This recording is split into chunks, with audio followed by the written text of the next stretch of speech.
സീന ദേഷ്യം അവൾക്കുള്ളത്. പക്ഷെ എനിക്ക് ദേഷ്യം പിടിച്ചാലും ഞാൻ എന്റെ ഫോൺ എറിഞ്ഞ് പൊട്ടിച്ച അവള് നോക്കിയാ ഈ 1-2 പ്രാവശ്യം വീട്ടിലേക്ക് പോയിക്കണേ. ഇല്ല എന്റെ വീട്ടിലേക്ക് പണങ്ങി പോയില്ല. ആദ്യമായിട്ട് അവിടെ പിണങ്ങി പോണവള് ഈ സ്റ്റേജിലാ വന്നത്. 2 പ്രാവശ്യം പിണങ്ങി പോയി. എന്തിനു ദേഷ്യം പിടിക്കണേ? ദേഷ്യം പിടിക്കണേ? അപ്പൊ എല്ലാവർക്കും ഹാപ്പി ന്യൂ ഇയർ 2025 അടിപൊളി ആവട്ടെ എന്ന് ഞാൻ ആശംസിക്കാണ്. ഞാൻ ആശംസിക്കുക. ഞങ്ങളെ ന്യൂ ഇയർ അടിപൊളിയായിരുന്നു.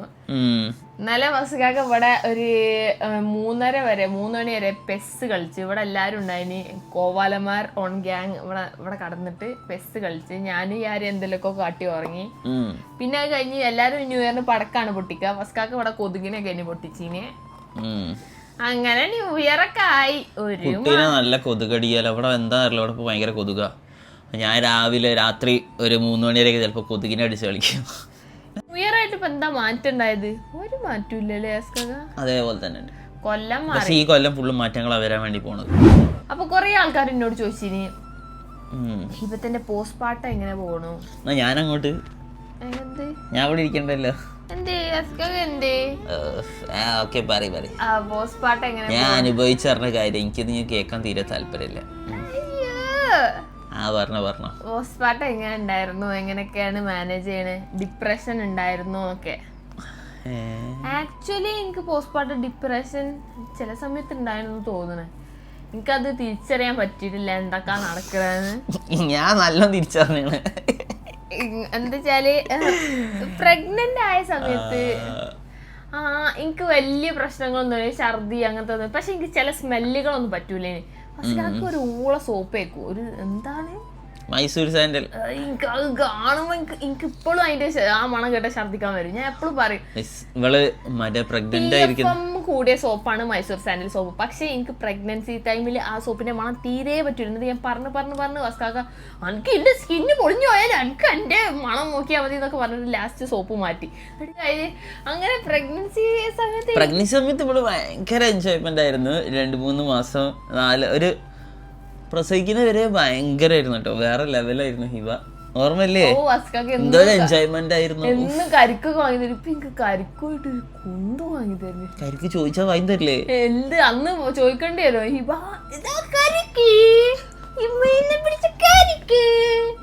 ഇന്നത്തേക്കുള്ള കരിക്കായി നാളത്തേക്കുള്ള കരിക്ക്. എന്റെ വീട്ടിൽ പോയാൽ എനിക്ക് കരിക്കിട്ടു. മനുവിനോട് പറഞ്ഞ് വാങ്ങിപ്പിക്കണേ. അങ്ങനെയൊക്കെ പിന്നെ ഫ്രൂട്ട്സ് ഒക്കെ ഒന്ന് ചെത്തിക്കൊണ്ടു. അതന്നെ ഞാൻ പറയണേ. അതൊക്കെ എനിക്ക് മനസ്സിലായി. എന്നിട്ട് എന്നെ കൊണ്ട് തിന്നിപ്പിക്കാനൊക്കെ എന്ത് ഇൻട്രസ്റ്റ് ആയിനി. പിന്നെ ഞാനും അത് മുതലാക്കി.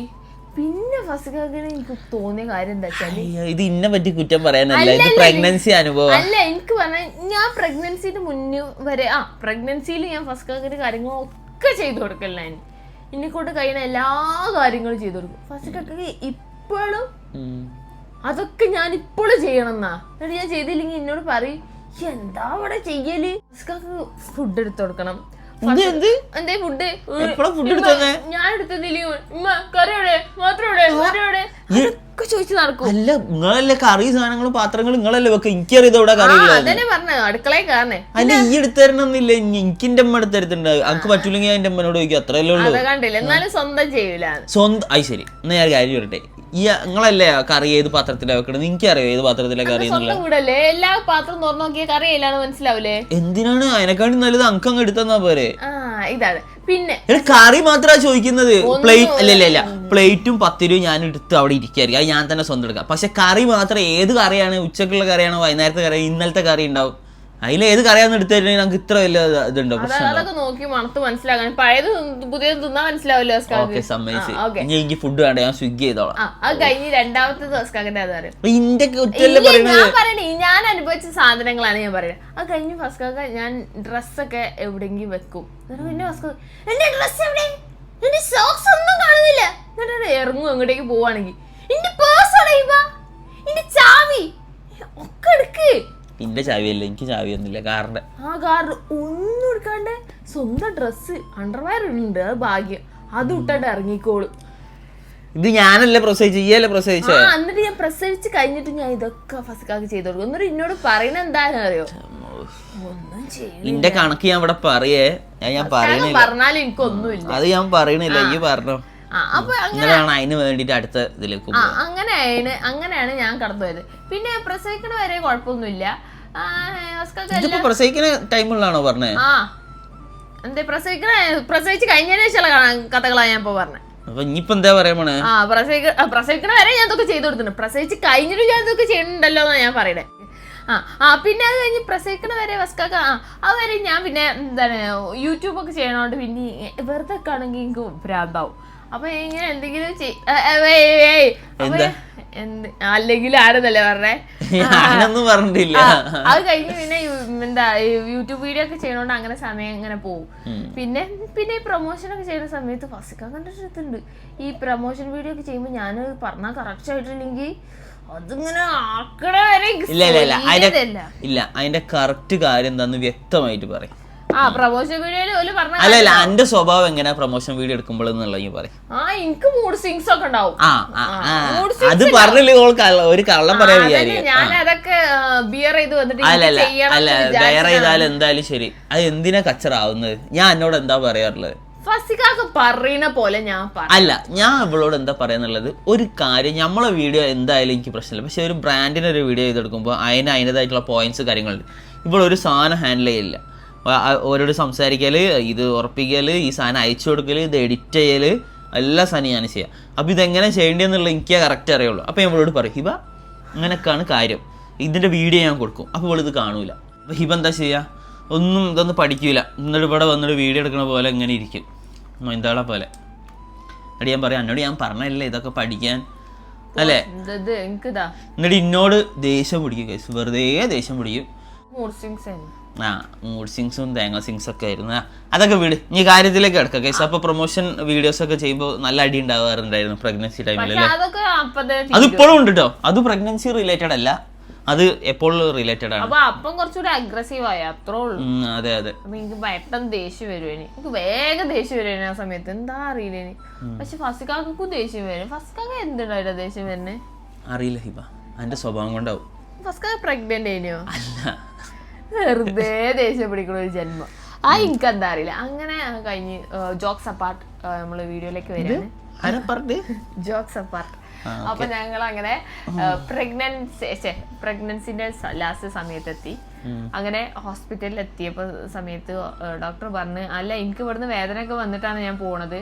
അപ്പം അല്ല പ്രഗ്നൻസി ടൈമിൽ എന്തായാലും നല്ല എൻജോയ്മെന്റ് ആയിരുന്നു. വേറെ കാര്യം അതെന്താ പറയാത്തെ? അപ്പൊ നല്ല സുഖേനി. എന്താ വെച്ചാൽ എനിക്ക് എന്ത് സാധനം വേണമെങ്കിൽ കിട്ടും. എല്ലാ ദിവസവും ഇവിടെ കരിക്ക് ഫസ്റ്റ് അങ്ങനെ വെട്ടിങ്ങനെ എല്ലാ ദിവസവും തരുമല്ലേ. അപ്പൊ ഞാൻ ഇപ്പൊ ഒരു കാര്യം പറഞ്ഞുതരാം. അപ്പൊ ഈ പ്രഗ്നൻസി ടൈമിൽ നല്ല വൈബായിരുന്നു. ഒരു 9-10 മാസം, അതായത് പ്രസവിച്ച് കഴിയുന്നവരെ നല്ല രസമായിരുന്നു. നമ്മള് ബാലിയിലൊക്കെ പോയി അല്ലേ, അടിപൊളിയായിരുന്നു. പക്ഷെ ബാലിയിൽ ഒരു ദിവസം അവള് വൻ കച്ചറ പൊട്ടിച്ചു. എനിക്കുണ്ടല്ലോ എന്റെ ക്ഷമ, ബാലി ദൈവങ്ങൾ കാത്തതിനെ കൊണ്ട് രക്ഷപ്പെട്ടു. അല്ലെങ്കിൽ ഇവളെ ഞാൻ അവിടെ ഇട്ട് വന്നേനന്ന്. ഒരു ടനോട്ടിലോട്ട് ടെമ്പിൾ, എന്താ ടണലോട്ട് ടെമ്പിൾ എന്ന് പറഞ്ഞ ടെമ്പിളുണ്ട്. അവിടെ പോയിട്ട് ആ ദിവസം ഉണ്ടല്ലോ ഒരു എന്തിനാണ് കച്ചറാക്കി എന്ത് ഫോട്ടോ ഗൈസ്, ഒരു ഫോട്ടോ എടുത്തെന്നില്ല എന്ന് പറഞ്ഞിട്ട് അന്നത്തെ ദിവസം ഫുള്ള് കച്ചറ ഗൈസ്, ഫുള്ള് സീൻ. ഒരു പുതിയ ഡ്രസ്സ്, മഞ്ഞ കളറിലുള്ള ഒരു പോട്ട ഡ്രസ്സ് ഗൈസ്, അത് ഇട്ട് കൊടുത്തതിന് അതിന്റെ വീഡിയോ എന്തോ എടുത്തില്ല എന്ന് പറഞ്ഞിട്ട് ഇടങ്ങേറാക്കാം. പിന്നെ ഇവൾക്ക് വേണ്ടി ഇതായിട്ട് പോയ ട്രിപ്പ്, അതിനെ കൂടെ ഞാൻ പിന്നെ കൊറേ ഒക്കെ ക്ഷമിച്ചു. അതെ അല്ലേ? അതെ അതെ. അങ്ങനെ നമ്മള് ടൂറൊക്കെ പോയി വന്ന് പിന്നെ വസ്കാക്ക് എന്ത് ചെയ്ത്, എനിക്ക് 7 മാസമായപ്പോ ഇന്നെ എന്റെ പെരയിലാക്കിയിട്ടേ നമ്മളെ കൂട്ടി കൊണ്ടുപോകുമല്ലോ. അന്ന് വസ്കാക്ക് ഒറ്റക്ക് ദുബായി പോയിക്കാഞ്ഞ്. പിന്നെ അന്ന് എനിക്ക് പിന്നെ കച്ചറുണ്ടാക്കാൻ വയ്യ. കാരണം എന്താ വെച്ചാൽ 7 മാസം കഴിഞ്ഞാൽ പിന്നെ ഫ്ലൈറ്റിലും കയറ്റൂല. പിന്നെ അല്ലെങ്കിൽ വല്ല സർട്ടിഫിക്കറ്റും ഉണ്ടാക്കണം. അല്ല എന്റെ വലി വന്നില്ലേ, പിന്നെ ഞാൻ ദുബായി പോയി. അനക്ക് എന്താ? അല്ല ഫസ്കാക്ക് എല്ലായിടത്തും ഒറ്റക്ക് പോവാം അല്ലേ? ഫസ്കാക്ക് ഇന്നെ എങ്ങനെ കൂട്ടാണ്ട് അങ്ങനെ പോയി. ഞാനൊരു പ്രസവിക്കാൻ നിൽക്കുന്ന ഒരു സ്ത്രീയാണ്. അപ്പൊ എനിക്ക് എന്തെങ്കിലും എമർജൻസി സിറ്റുവേഷൻ വന്നാൽ എന്റെ കൂടെ ഒരു കോംപ്ലിക്കേഷൻ ഇല്ലാന്ന് ഡോക്ടർ പറഞ്ഞു. 7 മാസത്ത് പ്രസവിച്ചാലോ അതൊന്നും പറയാൻ പറ്റില്ല. ഞാൻ ഇപ്പൊ ചിലപ്പോ വീണോയാലോ, അപ്പോളോ അപ്പൊ ഒന്ന് അത് പറഞ്ഞു. പിന്നെ വസ്കാന്റെ എൻജോയ്മെന്റ് സമാധാനം ഇല്ലെങ്കിൽ എനിക്കും സമാധാനം പാടില്ല. അങ്ങനെ വേണ്ട. ഞാൻ ദുബായിൽ എന്റെ ഫ്രണ്ട്സിന്റെ പേര് വെറുതെ പോയതാട്ടോ. എനിക്ക് ഹൈ പ്രഷർ ആയിരുന്നു. എപ്പോഴും നമ്മൾ പോസ്റ്റ്മോർട്ടം മറ്റേത് എന്നൊക്കെ പറയുമ്പോൾ ഈ പെണ്ണുങ്ങളുടെ കാര്യം മാത്രമേ പറയും. ഹസ്ബൻഡുമാർക്ക് ഈ എത്രത്തോളം ടെൻഷൻ ഉണ്ടെന്ന് ഇവർക്ക് അറിയില്ല, അത് സമൂഹം കാണുന്നില്ല. പോസ്റ്റ്മോർട്ടം അല്ല, അങ്കൊക്കെ ഉള്ളപ്പോൾ നമുക്കും വരുന്നുണ്ട്, മനസ്സിലായി. നമ്മളെ ആണുങ്ങൾ ഇതൊന്നും തുറന്നു പറയില്ല. നമ്മള് ഫോണിൽ നോക്കാം, എന്താ കാലും കയറ്റി വെച്ച് ഫോണിൽ നോക്കിയിരുന്ന ടെൻഷൻ ഉണ്ടാവില്ലേ? അല്ല, കാലും കയറ്റി വെച്ച് ഫോണിൽ നോക്കിയിരുന്ന ടെൻഷൻ ഉണ്ടാവില്ല എന്ന് ആരാ പറഞ്ഞ? ഏത് സയന്റിസ്റ്റാ പറഞ്ഞത്?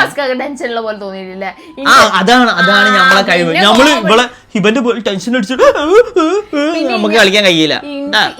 ഞാനായിട്ട് എനിക്ക് എന്തൊക്കെ ഫുഡ് വാങ്ങണ്ടോ അതൊക്കെ ഫസ്കാക്കി തിന്നു. പിന്നെ ഞാനും പിന്നെന്താ വേറെ എനിക്ക് സ്പെഷ്യൽ ആക്കി ഉണ്ടാക്കുന്ന സാധനങ്ങളൊക്കെ അതൊക്കെ എന്താണ് അത് പറയുക? ഞാൻ തിന്ന നട്ട്സ് ആയിക്കോട്ടെ എല്ലാ സാധനവും ഒറ്റക്കൊന്നു, പിന്നെ ഇളനീരായിക്കോട്ടെ അതും കുടിക്കും. കഴിയുമ്പോ വാങ്ങി തരത്തില്ലേ? അത് കഴിഞ്ഞ അപ്പൊ ഇപ്പൊ ചോദിക്കാണ്, അല്ല മോളെ നിങ്ങൾക്കാണോ വയറ്റുള്ളത് ഓനാണോ? ഒരു 2 നട്ട്സ് കണക്ക് പറയണൊക്കെ അങ്ങനൊക്കെ ഭയങ്കര എൻജോയ്മെന്റിൽ നിന്ന കാലേന്. വസ്കാക്ക് നല്ല ഹരേനി, ബിക്കോസ് ഓരോന്ന് വാങ്ങിക്കൊണ്ടിരും, ഇന്നെ തിന്നിപ്പിക്കും, ബാക്കി വസ്കാക്ക് തിന്നും. എൻജോയ് ചെയ്ത് അന്ന് വസ്കാക്ക് തടിച്ചത് കൊഴുത്തിന്. അത് കഴിഞ്ഞതിന് ശേഷം പ്രസവത്തിന്റെ ഡേറ്റ് ആയി. പിന്നെ എനിക്ക് ഭയങ്കര ടെൻഷനാണ് പ്രസവത്തിന്റെ സമയത്ത്. കൊറേ വീഡിയോസ് ഒക്കെ കണ്ടിട്ടാണ് അങ്ങനെ ഡേറ്റ്. ആകെ എനിക്കുള്ള സമാധാനം എന്റെ ഡോക്ടറാണ്, കോപ്പിക്ക ഡോക്ടർ. അത് പറയുമ്പോഴാണ് ഗൈസ് ഇവിടെ നല്ല ഹോസ്പിറ്റലിലോട്ട് കൊണ്ടുപോയിട്ട്, കോഴിക്കോട്ടിലെ ഏറ്റവും ബെസ്റ്റ് നല്ല വൃത്തിയുള്ള ഒരു ഹോസ്പിറ്റലിൽ കൊണ്ടുപോയിട്ട്. ബിക്കോസ് ഇനിയിപ്പോൾ അവിടെ വേറെ ഏതെങ്കിലും ഹോസ്പിറ്റലിൽ കൊണ്ടുപോയിട്ട് എന്തെങ്കിലും പ്രശ്നമാണെങ്കിൽ അതുകൂടി ഇന്നെ പറയും. ഫസിക്കാക്ക് ഈ ഒരു ലോക്കൽ ഹോസ്പിറ്റലിൽ കൊണ്ടുപോയിട്ടിട്ടാണ് എൻ്റെ പ്രസവം എങ്ങനെ ആയതെന്ന് പറയുന്നതിന് പകരം ഞാൻ നല്ലൊരു ഹോസ്പിറ്റലിൽ കൊണ്ടുപോയിട്ട് അതിനെക്കൊണ്ട് ആ ഭാഗം ഞാൻ ക്ലിയർ ചെയ്തു. കുറച്ച് പൈസ കൂടുതലാണെങ്കിലും എനിക്ക് കിട്ടിയ സാറ്റിസ്ഫാക്ഷനും സമാധാനം അത് വേറെ ലെവലായിരുന്നു. അല്ല, ഈ പ്രഗ്നൻസി ഡെലിവറി ഞാൻ ശരിക്കും എൻജോയ് ചെയ്തു സത്യം പറഞ്ഞാൽ. ഇപ്പൊ അവിടെ വേദന അയക്കായിരുന്നു, പക്ഷെ ഞാൻ അല്ല ആ റൂമിന്റെ ഉള്ളിൽ നിന്ന് എന്നോട് ചെയ്ത പറഞ്ഞു കൊടുക്ക്. എന്റെ കാല് മസാജ് ചെയ്യാൻ വേണ്ടി പറഞ്ഞു. എവിടെ ഗൈസ് പ്രസവ കിടക്കയിൽ കിടക്കാട്ടോ, പ്രസവിക്കാനായി. വാട്ടർ ബ്രേക്കും ചെയ്തു. അപ്പൊ അങ്ങനെ വെള്ളം ഇങ്ങനെ എന്നോട് പറയും മസാജ് ചെയ്യും. അവിടെ അട്ടം നോക്കിക്കാണ്ട് മസാജ് ചെയ്യുന്നു പറഞ്ഞ എന്നോട്. ഞാൻ അവിടെ നല്ല എൻജോയ് പെരുത്ത കൈ വെച്ചിട്ട് ഇങ്ങനെ ചെയ്യാ. ദേഷ്യം വന്നിട്ട് അവിടുന്ന് വയറിന്റെ ഉള്ളിൽ നിന്ന് വേദന, പുറത്ത് വല്ല ഇഞ്ചക്ഷൻ വെച്ച വേദന, അതിന് പുറമെ മസ്കാന്റെ ഈ കാലിന്റെ മസാജിന്റെ മോനെ ഞാൻ പറഞ്ഞു ഇന്നെ മെല്ലെ ചെയ്യുന്നിട്ട് ഞാൻ എന്റെ ഉമ്മനെ വരുത്തിട്ട് ഇമ്മ ചെയ്തപ്പോ എനിക്ക് സമാധാനം. മസാജ് ചെയ്യാൻ വരെ സോഫ്റ്റ് ആയിട്ട് എങ്ങനെയൊന്നും അറിയില്ല, എങ്ങനെയെങ്കിലും പണി തീർക്കാം. മസാജ് നല്ലപോലെ ചെയ്യണം, എന്നാലാണ് ബ്ലഡ് സർക്കുലേഷൻ അത്ര മതി, അല്ലാതെ തന്നെ മനുഷ്യന് ബോധമില്ല. അപ്പൊ തായ്ലാൻഡിൽ നിന്ന് ആളർക്ക് അല്ല പിന്നെ എന്നിട്ട് അങ്ങനെ പ്രസവ കിടക്കയിലേക്ക് അങ്ങനൊക്കെ അവിടെ നിന്ന് ഞാൻ ഫസ്റ്റ് അങ്ങനെ വേറൊന്നും ചീത്തൊന്നും പറഞ്ഞില്ല. എന്നെ മസാജ് ചെയ്ത് റെഡി ആയിരുന്നു. പിന്നെ ഞാൻ അവിടെ ഒന്നും പറഞ്ഞിട്ടില്ല.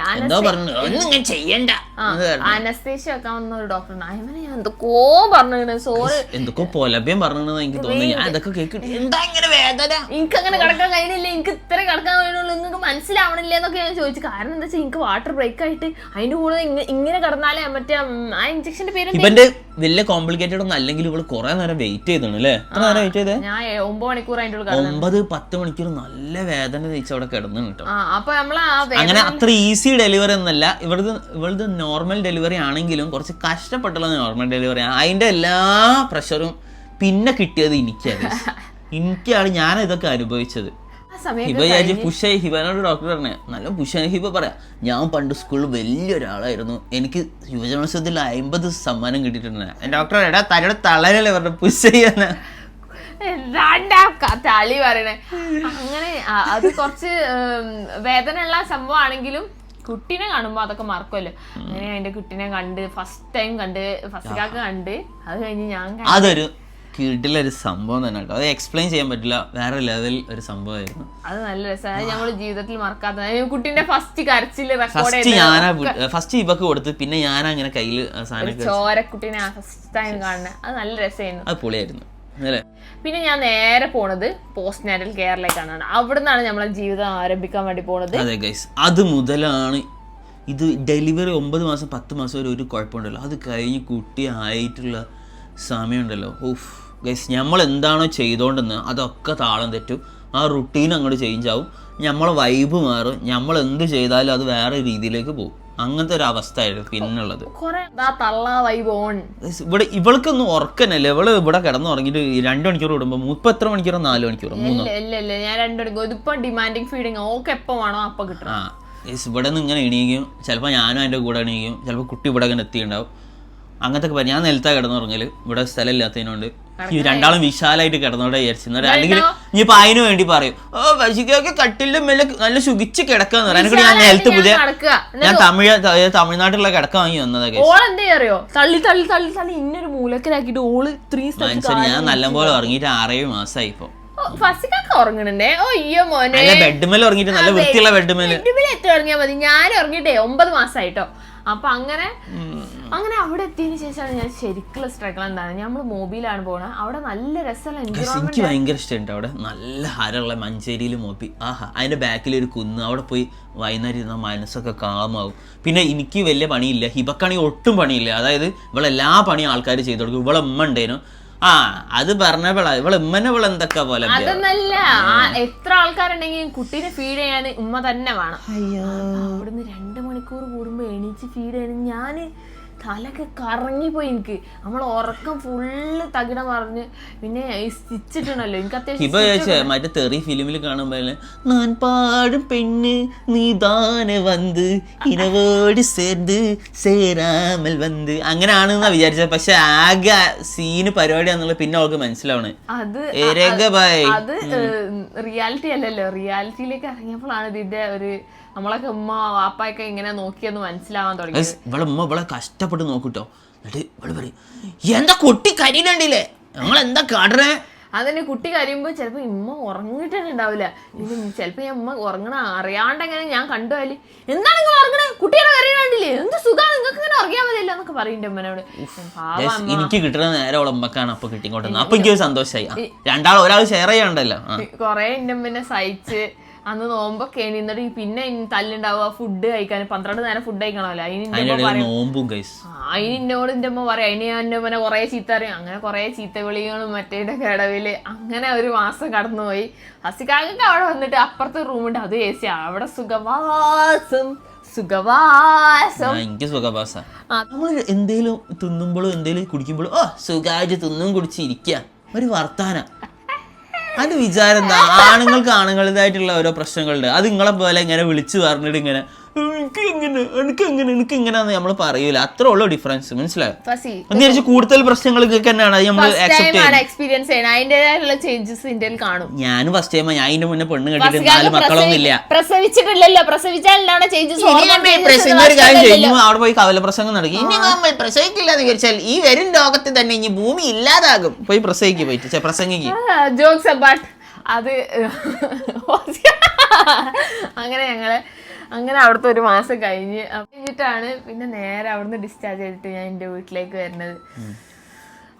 പിന്നെ എനിക്ക് ഇങ്ങനെ അവിടുന്ന് ഓക്കെ ആയിരുന്നു കുട്ടി. പിന്നെ പെട്ടെന്നൊരു എൻവിറോൺമെന്റ് ചേഞ്ച് ആയപ്പോൾ പിന്നെ കുട്ടി ഉറങ്ങാണ്ടായി. പിന്നെ ഓൾ ഇവിടെ ഒന്ന് പൊരുത്തപ്പെടണമല്ലോ. അങ്ങനെ ഒരു 5 ദിവസം ഇവിടെ ഒന്ന് പൊരുത്തപ്പെടാൻ എടുത്ത് പിന്നെ അങ്ങനെ ഓക്കെ ആയി. പിന്നെ എല്ലാ കാര്യങ്ങളും ഉമ്മയാണ് ചെയ്യണത്. അങ്ങനെ ഞാൻ നല്ലൊരു സുഖിച്ച് ആ കാര്യങ്ങളൊക്കെ ഞാൻ ഉമ്മനെ തലയിലിട്ട് പാലെടുക്കാൻ ഞാൻ തന്നെ വേണം. അങ്ങനെ എന്നാലും ഉറക്കം പോയത് നമ്മളെ ശരിക്കും എഫക്ട് ചെയ്തിട്ട് കണ്ണിൻ്റെ ചുറ്റൊക്കെ ഡാർക്ക് സർക്കിൾസ് പോരാത്തിന് എനിക്ക് കണ്ണൊക്കെ വേദനയായിട്ട് തലവേദന ഒക്കെ തുടങ്ങി. പിന്നെ വീട്ടിൽ നമ്മൾ ഒറ്റക്കല്ലല്ലോ. അപ്പോൾ ഉമ്മയും ഉപ്പയും കാക്കമാരും പിന്നെ ഫസ്കാക്കി എല്ലാവരും ഉള്ളതുകൊണ്ട് നമ്മൾ അങ്ങനെ അങ്ങോട്ട് ആ ഒരു പ്രഷർ അറിഞ്ഞിട്ടില്ല.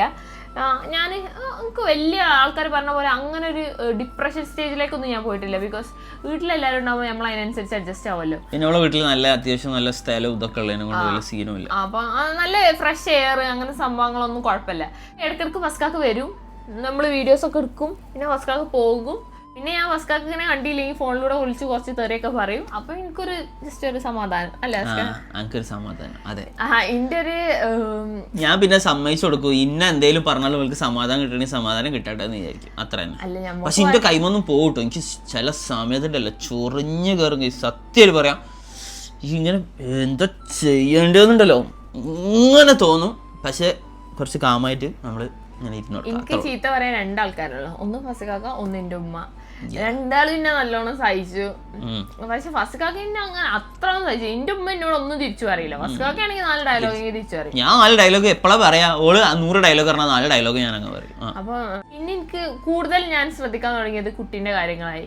ഫസികാക്കനെ ഞാൻ പതിയെ പതിയെ അങ്ങനെയല്ലേ നമുക്ക് അതൊക്കെ കഴിയുള്ളൂ. അല്ലെങ്കിൽ ഇന്നെ ശ്രദ്ധിക്കേണ്ട, എനിക്ക് താല്പര്യം അയ്യോ അങ്ങനെ ടൂർ ഒറ്റക്ക് പോയിട്ട് അങ്ങനെ ശ്രദ്ധിക്കേണ്ടേ, എന്തായാലും ഞാൻ ശ്രദ്ധിക്കും. നോക്കണം. പിന്നെ ഞാൻ അവിടുന്ന് എന്റെ വീട്ടില് ഞാൻ 3 മാസം നിൽക്കണതിന് പകരം 4 മാസം നിന്നേന്. ഫസ്കാക്ക് പറഞ്ഞ് നിന്നോ. അപ്പൊ എനിക്കത് ഒരു ഇഷ്ടപ്പെട്ടു, കാരണം നമ്മളെ വീട്ടിലല്ലേ. അങ്ങനെ 4 മാസത്തിന് ശേഷം ഞാൻ ഇങ്ങോട്ടേക്ക് വന്നപ്പോഴാണ് അത്രയും സമാധാനം നമുക്ക് കിട്ടല്ലോ. ഇങ്ങോട്ടേക്ക് വന്നപ്പോഴാണ് ഞാൻ പിന്നെ സംഭവങ്ങൾ കുറച്ചുകൂടി റിയലൈസ് ചെയ്യാൻ പറ്റും. ഇവിടെ എത്തിയപ്പോഴാണ് റിയൽ പാരന്റ്ഹുഡ് എന്താന്ന് നമ്മൾ രണ്ടാളും പഠിച്ചത്. ബിക്കോസ് അവിടെ എത്രയോ ആൾക്കാരുണ്ട് നോക്കി തന്നെ. ഇവിടെ ഉമ്മ ഒറ്റക്കല്ലേ ഉള്ളൂ, ഉമ്മക്ക് ഉമ്മന്റെ കാര്യങ്ങൾ ചെയ്യണ്ടേ. അപ്പൊ അതിന്റെ ഇടയിൽ ഉമ്മക്ക് അത് മാത്രല്ല അവിടെ എത്തിയപ്പോൾ വലിയ സീനില്ല. കാരണം ആ സമയം എന്ന് പറയുന്നത് കുട്ടി നന്നായിട്ട് ഉറങ്ങുകയൊക്കെ ചെയ്യും. കുട്ടീനെ വലിയ ഒന്നും അങ്ങനെ നോക്കേണ്ട ആവശ്യമില്ല. പിന്നാണ് കുട്ടി എഴയാൻ തുടങ്ങി, ഇങ്ങനെ കരയാൻ. ഇവിടെ എത്തിയപ്പോൾ കുറച്ച് എക്സ്ട്രീമായി. അപ്പൊ അതൊക്കെ ഞാൻ തന്നെ സ്വന്തം ചെയ്യാൻ തുടങ്ങി. ഈയനെ കുളിപ്പിക്കല് ഇവിടെ ഉമ്മല്ലേ കുളിപ്പിക്കല്? അല്ല, ഞാൻ തന്നെ കുളിപ്പിക്കല്. ഓക്കെ ഞാൻ ചെയ്യണമെന്നൊന്നും അല്ലെങ്കിൽ ആരും കാണൂലല്ലോ. അങ്ങനെ എല്ലാ കാര്യങ്ങളും ഞാൻ ചെയ്യാൻ തുടങ്ങി. സ്ഥാനമോഹം ഭയങ്കര കൂടുതലാ. പിന്നെ ഇത് സ്വന്തം ഇത് കുറച്ച് പൊക്കുന്ന സ്വഭാവമുണ്ട്. സ്ഥാനമോഹം എന്താ ഒന്ന് പറഞ്ഞ? സ്ഥാനമോഹം പറഞ്ഞ എന്ത്? എന്തിനു ദേഷ്യം പിടിക്കണേ? എന്തിനാ പറഞ്ഞ ആവശ്യം? എന്തിനിപ്പോ ദേഷ്യം പിടിക്കണേ? ഞാൻ തമാശ പറഞ്ഞാണ്. ഞാൻ തന്നെ എല്ലാം ചെയ്തത്. കണ്ടില്ലേ, ഇതിന് വേണ്ടിട്ടാ ഞാൻ വെറുതെ പറഞ്ഞ കേട്ടോ. കണ്ടില്ലേ, ഇതാണ് അവളെ സ്വഭാവം. നമ്മള് വെറുതെ എന്തെങ്കിലും ഇട്ടെടുത്താ പിന്നെ അങ്ങോട്ട് അതിൽ പിടിച്ച് കേറിട്ട് വലിയ പ്രശ്നമാക്കും ഗൈസ്. അതാണ് നമ്മളെ പരിപാടി. അല്ല, ഞാൻ അങ്ങനല്ലേ, ഞാൻ തമാശ പറഞ്ഞതാണ്. തമാശ ഇതില് വേണ്ട കേട്ടോ. കണ്ടല്ലോ, ഇത് നിങ്ങൾക്ക് ലൈവായിട്ട് കാണിച്ചിട്ട് വേണ്ടി ഞാൻ വെറുതെ തമാശ പറഞ്ഞു. ഹിബന്നെ കുളിപ്പിക്കാറില്ല. അപ്പൊ പിന്നെ എനിക്ക് അതിന്ന് റിക്കവർ ആവാനും പിന്നെ ഞാന് പിന്നെ ഒന്നും ചെയ്തില്ല. ആ ഒരു ലൂപ്പിൽ ഞാൻ പെട്ടുപോയി. ഇപ്പോൾ ആ ലൂപ്പില്ല. ഇങ്ങനെ അത് ചെയ്യണം. ഇപ്പൊ രാവിലെ എണീച്ചാൽ എന്റെ ചിന്ത കുട്ടീനെ ഇപ്പൊ കുളിപ്പിക്കണ്ടേ, ഇനിയിപ്പോ ഇന്ന് എന്താ കൊടുക്കുക. പിന്നെ ഫുഡ് കഴിക്കാൻ തുടങ്ങി. പിന്നെ ചിന്തതായി, ഇന്നിപ്പോ എന്ത് ഫുഡ് കൊടുക്കും, ഉച്ചക്ക് അത് കൊടുത്ത്, രാവിലെ അത് കൊടുത്ത്, വൈകുന്നേരം എന്ത് കൊടുക്കും. എനിക്ക് ഈ കുട്ടീനെ നോക്കുന്നതിന്റെ ഇടയിൽ ഇവിടെ പണി ചെയ്യാനും ഹെൽപ്പ് ചെയ്യാനും എനിക്ക് കഴിയാണ്ടായി. സത്യം പറയാലോ, ഞാൻ ഒരു പണി ചെയ്യലില്ല. കാരണം എന്താ വെച്ചാൽ എനിക്ക് ആരെങ്കിലും കുട്ടീനെ നോക്കി തരണം. അപ്പോൾ ഫസ്കാക്ക് കുട്ടീനെ നോക്കി തരാണെങ്കിൽ എനിക്ക് അടിച്ചെടുത്ത് തുടങ്ങും. ഞാൻ ഇപ്പോൾ ഇന്ന് ആണെങ്കിൽ ഞാൻ തുടച്ചിട്ടുള്ളൂ, ഇന്നലെ ഇന്നൊക്കെ ആയിട്ട് ഞാൻ തുടച്ചിട്ടുള്ളൂ. എല്ലാം കൂടി എനിക്ക് ചെയ്യാൻ കഴിയാത്തൊരു സിറ്റുവേഷനാണ്. ബിക്കോസ് അതൊക്കെ ഉമ്മ ചെയ്യല്. അത് ഉമ്മയാണ് ചെയ്യല്. എനിക്ക് ഞാൻ പറയും കുട്ടീനെ നോക്കി തന്നോളൂ എന്നാ ഞാൻ ചെയ്യാൻ. അപ്പോൾ ഓള് കരയൂ. അപ്പോൾ ഉമ്മ വിചാരിക്കും ഓള് കരീനെക്കാട്ടി നല്ല ഉമ്മ ചെയ്യണല്ലേ. അപ്പോൾ അങ്ങനത്തെ കുറെ അഡ്ജസ്റ്റ്മെന്റുകൾ കാര്യങ്ങളൊക്കെ പിന്നെ പിന്നെ വരാൻ തുടങ്ങി. വരെ എത്തി. ഇപ്പൊ എന്താ, ഇപ്പൊ കുട്ടി കുറച്ചുകൂടി വലുതായി. ഇപ്പൊ 9 മാസമായി. ഇനി കുറച്ചുകൂടി കഴിയുമ്പോ ഓളെ എവിടെയെങ്കിലും വെച്ചാല് നമുക്ക് ഒന്ന് കുറച്ചുകൂടി ഫ്രീ ആവാന്നൊക്കെ ഞാൻ വിചാരിക്കുന്നുണ്ട്. അതിന്റെ ഇടയില് ഫസികാക്ക അതൊന്നല്ല വിഷയം. ഇവിടെ ഇവള് ഇതിന്റെ ഇടയിൽ ഇവിടുന്ന് ഭയങ്കര എക്സ്ട്രീം ലെവൽ കേട്ടോ. അല്ല, എന്താ കാര്യങ്ങൾ പറയുമ്പോ നമ്മള് ഫുള്ള് ഓപ്പൺ ആയിട്ട് പറയണ്ടേ? അല്ല, ഇന്നെ പറ്റി കുറെ പറഞ്ഞു, ഞാൻ എന്നെ പറ്റി പറയണ്ടേ?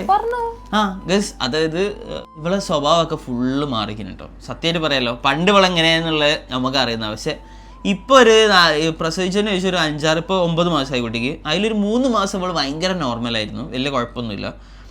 ബാക്കി ഒരു 4-5 മാസം ഇവള് എക്സ്ട്രീം ലെവൽ സീനാണ്. പക്ഷെ അത് ഇവൾക്ക് അറിയില്ല. ഇവള് വിചാരം അത് നമ്മളെ പ്രശ്നം എന്നാ. ഇവള് ഫുള്ളിന്റെ തലയിലേക്ക് ഇടാം. പക്ഷെ ഇവളെ പ്രോബ്ലം ആണ് അത്. പ്രോപ്പറായിട്ട് ഇവളെ പ്രോബ്ലം ആണ് അത്. ഇവൾക്ക് ഇപ്പോഴും അത് മനസ്സിലായിട്ടില്ല. ഈ വീഡിയോ എടുക്കുമ്പോഴും മനസ്സിലായിട്ടില്ല. പറയുന്നതിൽ എനിക്ക് സങ്കടം ഉണ്ട്. അല്ല, എന്റെ സ്വഭാവം ഇടയ്ക്കിടയ്ക്ക് മാറാറുണ്ട്. അത് എനിക്ക് അറിയോ? ബൈപ്പോളർ ആണോന്ന് എനിക്ക് അറിയില്ല. ഇവള് ഭയങ്കര എക്സ്ട്രീം ലെവല് വെറുതെ കച്ചറൊക്കെ ഉണ്ടാക്കും, അനാവശ്യം ചെയ്യാറില്ല. ചെറിയ വിഷയമൊക്കെ ഉണ്ടല്ലോ, ഇവളൊരു ഒച്ച വരാണ്ട് എന്തെങ്കിലും പ്രശ്നങ്ങൾ ഭയങ്കര ലൗഡായിട്ടാണ് ഒച്ച ഉണ്ടാക്കുക. വേണ്ട, എൻ്റെ ഫോൺ അവിടെ കാണിച്ചു കൊടുക്കട്ടെ. എടുക്ക്, കാണിച്ചു.